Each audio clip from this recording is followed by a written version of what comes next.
శాంతి. నమస్తే. ETV life ఆధ్యాత్మిక channel మానస కార్యక్రమానికి స్వాగతం. మనం ఆత్మ యొక్క సతో, రజో, తమో అనేటువంటి ఈ 3 దశల గురించి మనం తెలుసుకున్నాము. ఆత్మ సతో అంటే సత్యంగా, సతో అనేటువంటి పదము సత్యం నుంచి వచ్చింది. సత్యము అంటే ఏంటి? నిరంతరం ఉండేటువంటిది, ఖండించలేనటువంటిది, మార్పు చెందనటువంటిది. దాన్ని మనం సత్యము అని అంటాం. ఈ డెఫినిషన్ అనుసారంగానే లోకమే మాయా అని అంటారు. లోకమే మాయా అంటే కాల్పనికమని కాదు, నిత్యం పరివర్తన చెందుతుంది, స్థితిగతులు మారుతూ ఉంటుంది కాబట్టి జగమే మాయా అని అంటారు.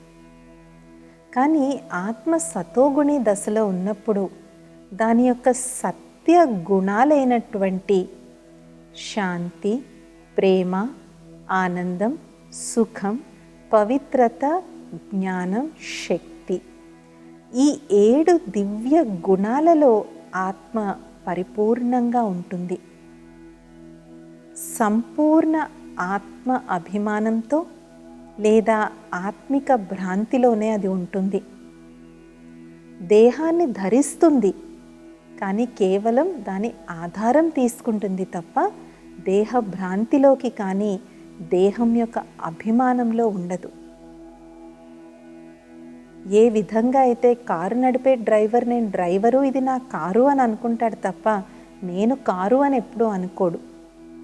అదేవిధంగా సతోగుణి స్థితిలో ఉన్నటువంటి ఆత్మ నేను ఆత్మను, ఇది నా వాహనము అనేటువంటి సంపూర్ణ జ్ఞానంతో ఉంటుంది. కంప్లీట్గా ఈ ఇంద్రియాలపై కంట్రోల్ అనేటువంటిది ఉంటుంది. ఇంద్రియాలకి రాజులాగా ఉంటుంది. ఎందుకు? దాంట్లో ఉన్నటువంటి మౌలికమైనటువంటి 7 దివ్య గుణాలు కంప్లీట్ ఉచ్చ దశలో ఉంటాయి. అలాంటి ఆత్మలనే మనము దేవాత్మలు అని అంటాం. దేవీ దేవతలు అని కొలుస్తూ ఉంటాం, ఆరాధిస్తూ ఉంటాం, గుడులు కడతాం, నైవేద్యాలు పెడతాం. ఎంతో ప్రీతిపూర్వకంగా ఆ దేవీ దేవతల యొక్క ఆరాధన జరుగుతుంది. కానీ వారిని మనం దేవాత్మలు అని అంటాం, కానీ దేవ శరీరం అని ఎప్పుడూ కూడా మనం అనము. ఎందుకు అంటే వారు ఒక శరీరంలో ఉన్నా కూడా కంప్లీట్ దైవత్వంతో నిండి ఉంటారు కాబట్టి. అందుకనే దేవతల యొక్క ప్రతి అవయవానికి కూడా విశేషమైన మహిమ ఉంటుంది. పద్మ నయనాలు అని అంటారు, పద్మ హస్తాలు అంటారు, పద్మ పాదాలు అని అంటారు. అంటే వారి దేహం కూడా 2 కళ్ళు, 2 చేతులు, 2 కాళ్ళు కలిగినదే అయినా అందులో నివసిస్తున్నటువంటి ఆత్మ సంపూర్ణ సతో ప్రధానంగా దైవీ గుణాలతో నిండి ఉన్న కారణంగా ఆ శరీరము, ఆ అవయవాలు కూడా మహిమాన్వితంగా అయిపోతాయి. అలాగే వాళ్ళ చేతులు ఎప్పుడు ఎలా చూపిస్తారు? ఇలాగ దానం ఇస్తున్నట్టుగానే చూపిస్తారు తప్ప ఇలాగా అడిగే పొజిషన్లో ఉండవు, ఇచ్చే పొజిషన్లోనే ఉంటాయి. ఎందుకంటే వారు సంపూర్ణులు కాబట్టి వాళ్ళు ఇతరులకు ఇస్తూ ఉంటారు. మనం దేవీ దేవతల దగ్గరికి వెళ్ళి ఏమంటాం? మనం నాకు శాంతినియ్యు, నాకు సుఖాన్నియ్యు, ఇవే మనం అడుగుతాం. మాకు మనశ్శాంతిని ప్రసాదించు, మా కుటుంబాన్ని అంతా మంచిగా హాయిగా ఉండేటట్టు చూడు అని. ఎందుకు అడుగుతున్నాం మనం ఈ దేవీ దేవతల దగ్గర? ఎందుకంటే వారి దివ్య గుణాలలో సంపన్నమైనటువంటి వారు కాబట్టి, సంపూర్ణంగా ఈ దివ్య గుణాలు కలిగినటువంటి వారు కాబట్టి ద్వాపర యుగం నుంచి మనం వారిని కొలవడం మొదలు పెట్టాం మనం. మరి ఆత్మ ఇలాంటి స్థితిలో ఉన్నప్పుడు దానికి లభించేటువంటి దేహం కూడా పరిపూర్ణంగా ఉంటుంది. అందుకే ఏ దేవీ దేవతల విగ్రహాలు మనం చూసినా కూడా ఎలా ఉంటాయి? అవి పర్ఫెక్ట్గా ఉంటాయి. ఎక్కడా కూడా పొట్టిగా, పొడుగ్గా, వంగిపోయినట్టు ఇలా ఎప్పుడూ కూడా మనం దేవతల విగ్రహాలను చూడం. ఆ శిల్పి ఆ విగ్రహాన్ని చెక్కేటప్పుడు అందులో ఏమన్నా దోషం ఉన్నట్లయితే దాన్ని పూజకు పనికిరాదు అని చెప్పి దాన్ని తిరస్కరిస్తారు. పర్ఫెక్ట్గా ఉన్నటువంటి విగ్రహానికే ప్రాణప్రతిష్ఠ అనేటువంటిది చేసి దానికి పూజలు చేయడం జరుగుతుంది. ఎందుకంటే సత్య త్రేతాయుగాల్లో దేవీ దేవతలు ఈ భారత భూమిపై జీవించినప్పుడు వారి కంప్లీట్ దేహం పర్ఫెక్ట్గా ఉండేది కాబట్టి, అందులో ఇంత చిన్న పిసరు తప్పు అనేటువంటిది ఉండేది కాదు. కాబట్టి కలియుగం యొక్క ఈ అంతిమ సమయంలో కూడా మనం విగ్రహారాధన చేసేటప్పుడు విగ్రహాలకి అంత పరిపూర్ణమైనటువంటి పర్ఫెక్ట్ ఆకృతినిచ్చాకే మనం పూజ చేస్తూ ఉంటాం. అలాగే ఆత్మ ఈ యొక్క కంప్లీట్ ఆత్మాభిమాని స్థితిలో ఉన్నప్పుడు ప్రకృతి కూడా కంప్లీట్ నియమం అనుసారంగా ఉంటుంది.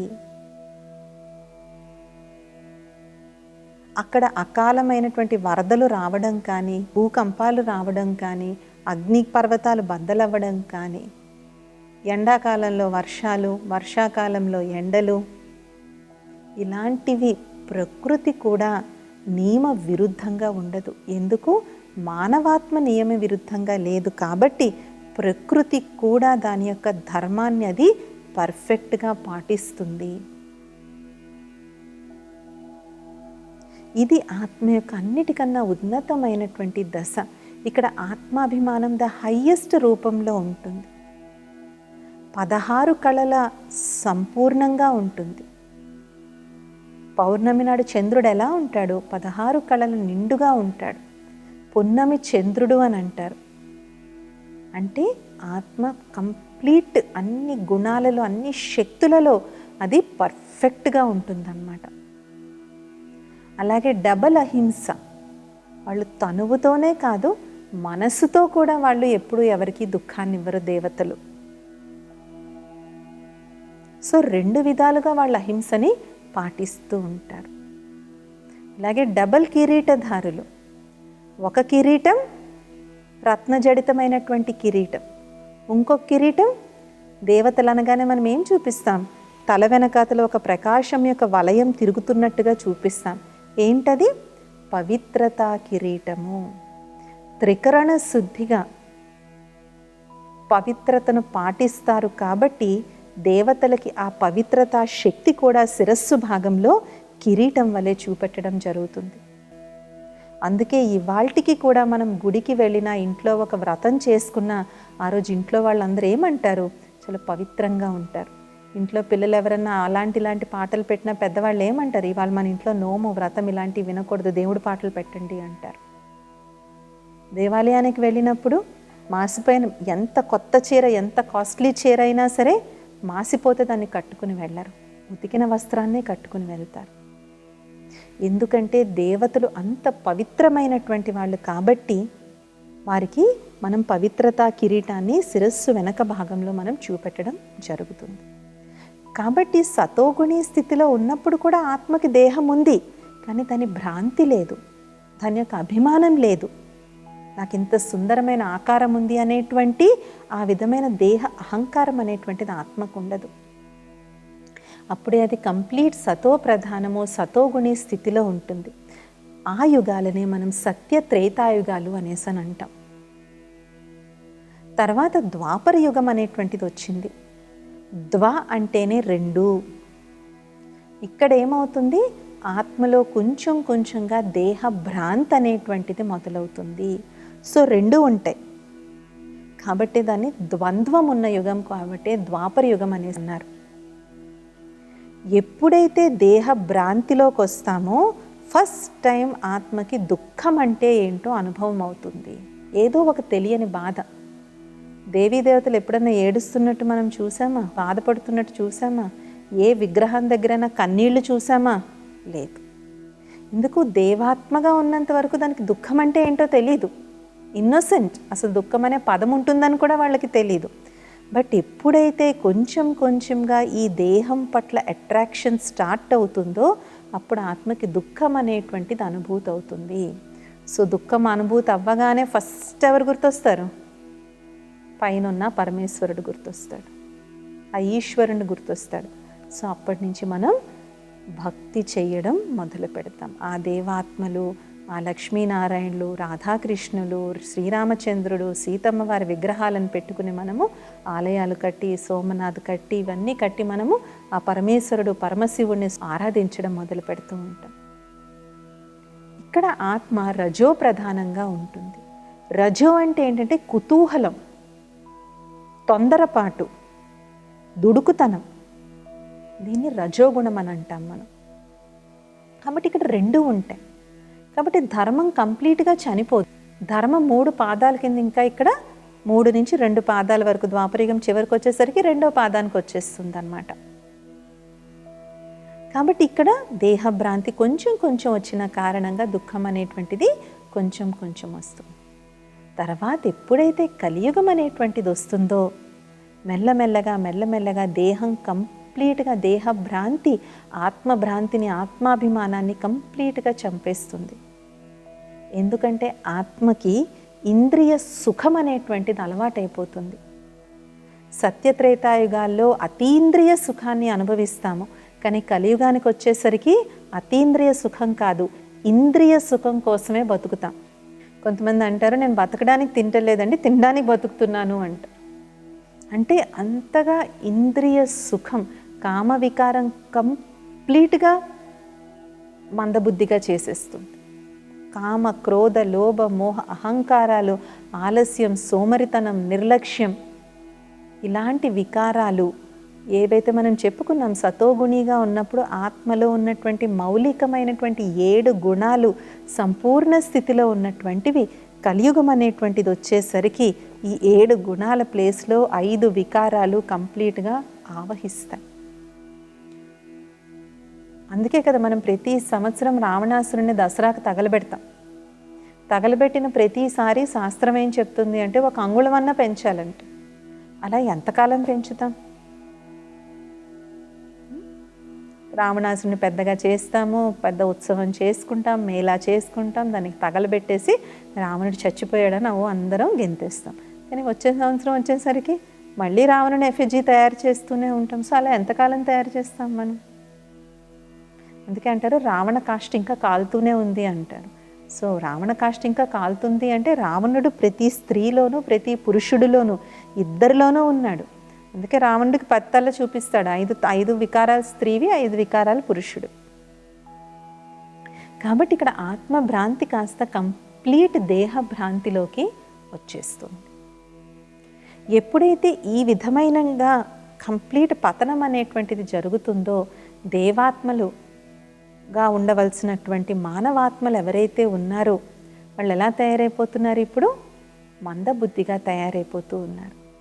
ఏ దేవీ దేవతలను అయితే మనం కొలుస్తూ ఉంటామో వాళ్ళని కేవలం ఆరాధన వరకే ఉండిపోతుంది, కానీ దాన్ని ప్రాక్టికల్గా లైఫ్లో ఆచరించడం అనేటువంటిది మిస్ అవుతుంది.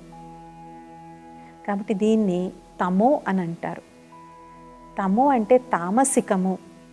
తామసికము అంటే సింపుల్గా అర్థం కావాల్సింటే విషపూరితమైనటువంటిది అనేసి. విషం కూడా శరీరంలోకి వెళ్ళాక ఏం చేస్తుంది? మెల్లమెల్లగా ఒక్కొక్క అవయవాన్ని ఆక్రమించేస్తుంది, ఒక్కొక్క అవయవాన్ని తినేస్తుంది. తినేసి ఫైనల్గా గుండె మీద అటాక్ చేస్తుంది. కొన్ని విషాలు బ్రెయిన్ మీద అటాక్ చేస్తాయి. సో గుండె మీద అటాక్ చేసినా, బ్రెయిన్ మీద అటాక్ చేసినా తర్వాత ఇంక వాళ్ళు బతికే అవకాశం ఉండదు. కాబట్టి తామసికము అంటే కూడా అలాంటిదే, ఏంటంటే ఏదైతే హాని చేస్తుంది అనేసి. సో కంప్లీట్ దేహ భ్రాంతిలోకి ఎప్పుడైతే వస్తాయో అన్ని రకాల దుఃఖాలు, తనువు, మనసు, ధనము, జనము, 4 విధాలుగా మనకి దుఃఖం యొక్క అనుభూతి కంప్లీట్గా అయిపోతుంది. అందుకే మానవ జీవితం సుఖ దుఃఖాల యొక్క ఆట అని అంటూ ఉంటారు. ఒక్కొక్కసారి కొంచెం సుఖం అనిపిస్తుంది, కానీ ఇవాళ దేనివల్ల అయితే మనకి సుఖం లభిస్తుందో రేపు అదే దుఃఖానికి కారణమైపోతుంది. అది వ్యక్తులు అవ్వచ్చు, వస్తువులు అవ్వచ్చు, ఏదన్నా అవ్వచ్చు. బికాస్ కలియుగం యొక్క లాయే అంత. ఇక్కడ ఏది కూడా పర్మనెంట్ హ్యాపీనెస్ అనేటువంటిది ఇచ్చేది ఇక్కడ ఉండదు.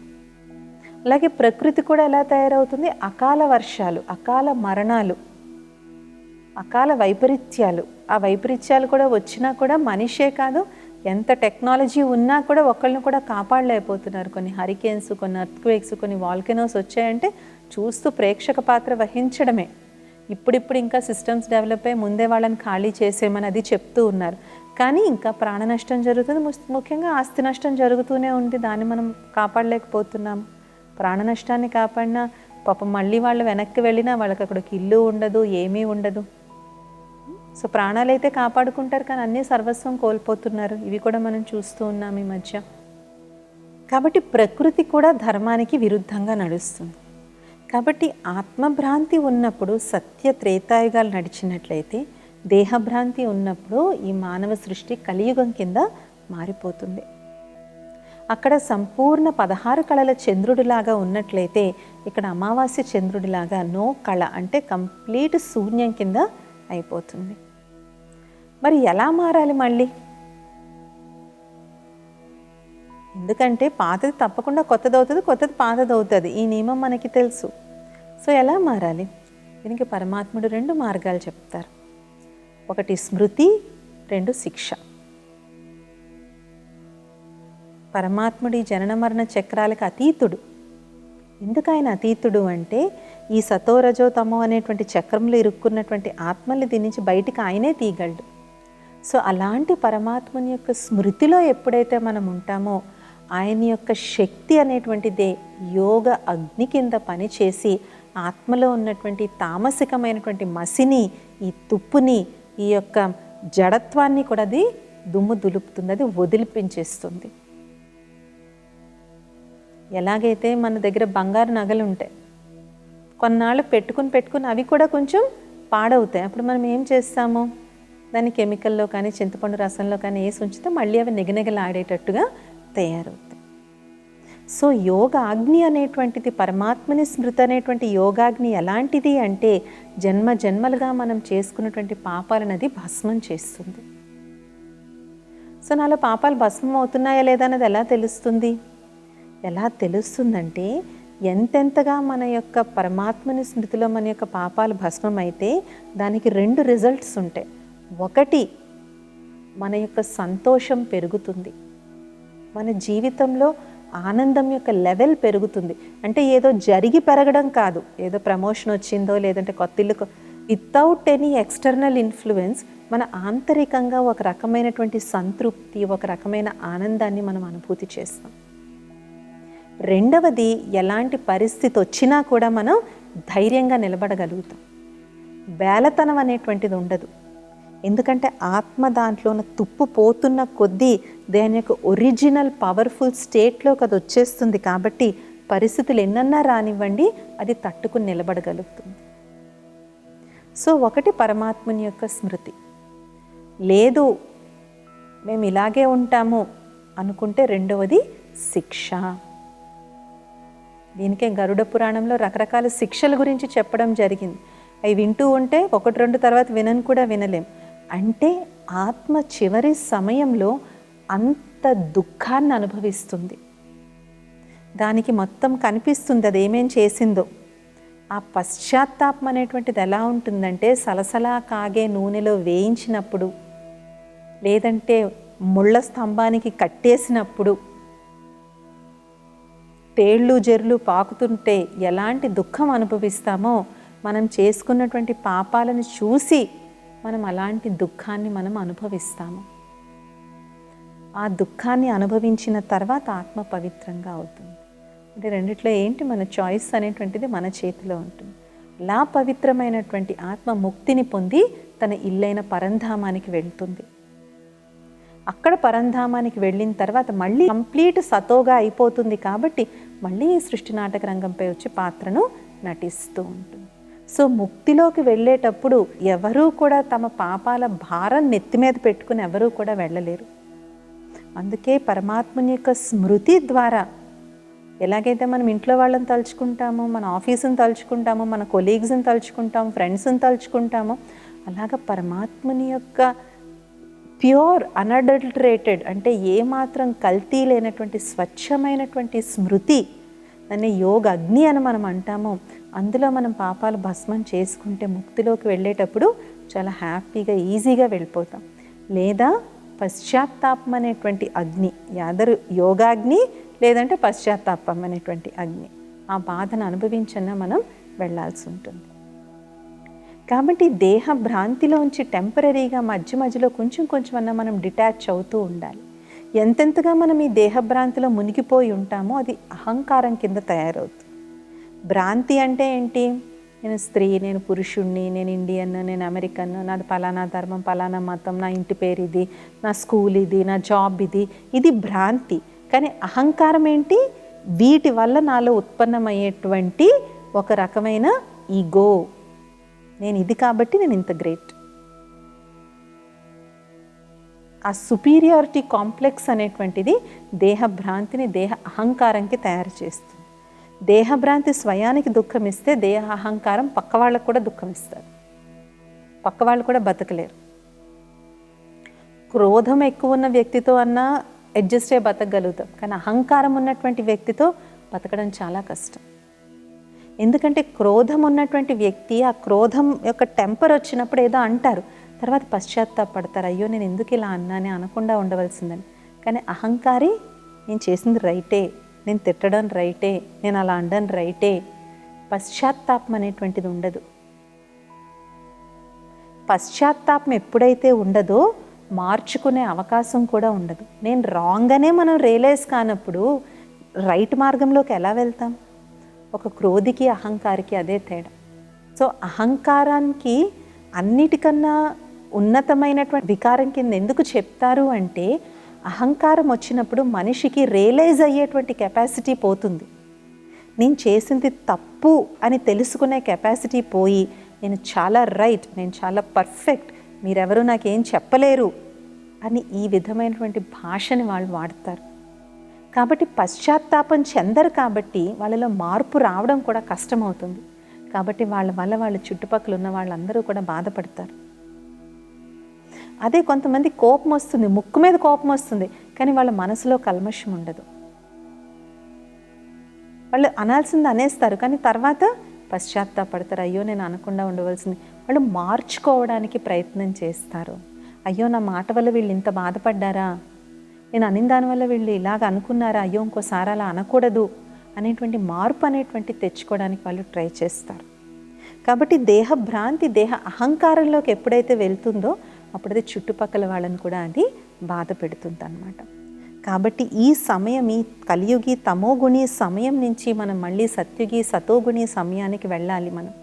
కాబట్టి దీనికి పరమాత్మని యొక్క స్మృతి, యోగ అగ్ని ఏదైతే ఉందో అందులో మన పాపాలను మనం వినాశనం చేసుకుని మళ్ళీ ఆ సతో ప్రధాన సతోగుణి స్థితికి మనం అందరము చేరుకోవచ్చు. వచ్చే మానసాలు ఇంకొన్ని విషయాలను తెలుసుకుందాం.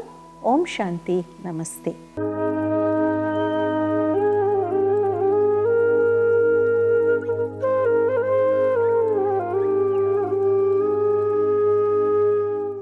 ఈ కార్యక్రమాన్ని తిరిగి చూడాలనుకుంటే www.youtube.com/@ETV Life Spiritual లో చూడవచ్చు.